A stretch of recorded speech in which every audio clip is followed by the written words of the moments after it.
So who would you say you make this album for? The fans, yourself, people who doubted you, a little mixture of everything?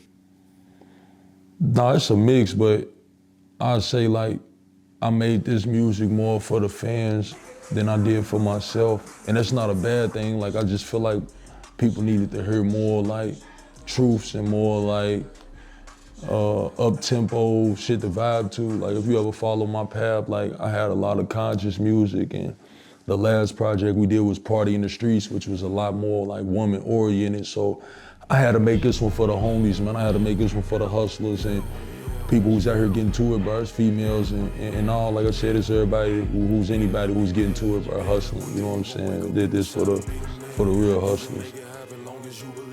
Like you said, you've been doing this for a while, so what does being a believer mean in your life when it gets heavy?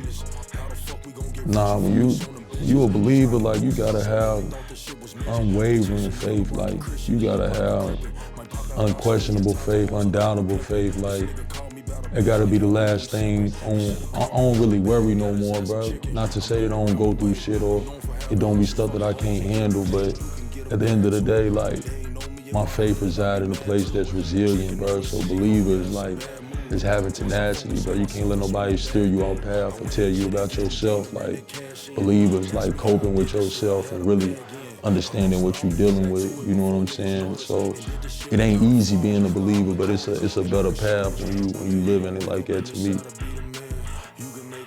Is there a song on the album that you're kind of nervous to release, or you feel like it might cause some tension, or people might not be feeling it?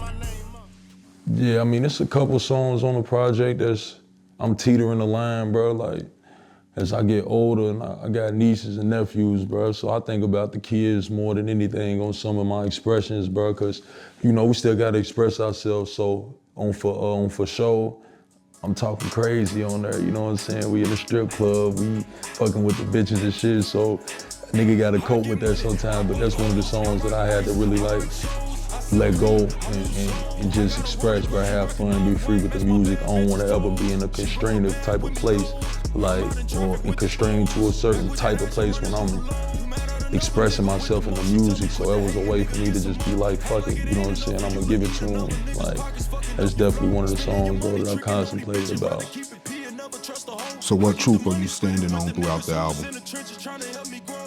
Shit, man, I'm the jack of all trades, man. I'm the real thing. Like, I stand on everything and built everything that I had with the proper support and the proper team, but like I've been the brains behind a lot of shit that I got accomplished and a part of my vision, bro. So Believer Street, like I said, bro, one day you gonna wake up and decide to be the man. Like, you know, this shit, I'm giving mantras, bro. I'm giving real, what I feel like is real game and motivation to the people that I know is gonna resonate with. So if it's for you, then it's for you, bro. This for the real hustlers, bro. They gonna understand.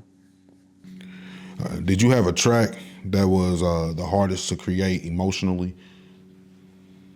Nah, this real hustler music. It wasn't like a lot of like stuff on there that was emotional, but I did talk about some stuff on Ain't Easy. It's one like the last track on there. Kind of like told some real stories and like tapped in just to show people like I still be in my pen and stuff. I ain't want to make a lot of catchy music and still not put something on there. So Ain't Easy, the last track we did with Diesel, man, Young Diesel and Doja. Shout out Slim Doja and Young Diesel, man. We definitely put together a crazy one on that one though, bro. Check out Ain't Easy.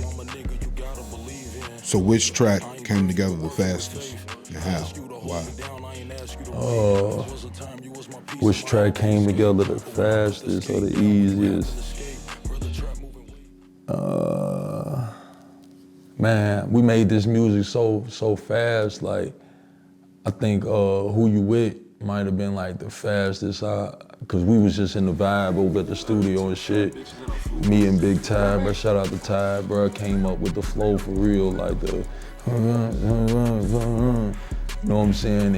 And I took it and ran with it. I think it probably came together the quickest. I made that beat maybe like a month before we got in the studio, just cooking up. And I always had it to the side because I knew it was gonna be something. But when I got the writing, that one came together fast though. Was there a point where you got, frustrated and thought about scrapping the whole entire project? Man, I don't never think about scrapping no project, but it was like, you feel me?